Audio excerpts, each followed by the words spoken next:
Selecting and grouping multiple objects together so that they act as one is a common concept used in many applications. Here in PowerPoint, for example, I can select both of these objects and then create a group of the two objects so that when I move them to a new location on the slide, their position relative to each other remains the same. If I want to make changes to one object but not the other, I can still do that here inside of the group. This is a pretty typical practice in many applications that supports grouping. In Camtasia, you can select multiple clips by clicking and dragging or holding down the Shift key as you click on additional clips to add them to the selection. Then go up to the Edit menu and select Group, or press Command G.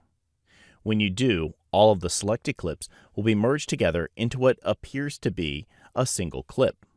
Any of the editing techniques that you've learned so far in this course can be applied to this new grouped clip. Grouped clips have a gray bar that covers the lower third of the clip in the timeline, giving you a visual cue that this clip is special. Near the beginning of the clip is the group's name and a note letting you know how many clips are contained within the group. You can change the name of the group by right or control clicking on the clip and selecting Rename Group. I'll call mine Scene 1. If you double-click anywhere on the gray bar, a new timeline tab is opened up with your group's connected timeline. This connected timeline works exactly like the main timeline we've been working with so far. You can make edits and add new media and effects to your group's connected timeline.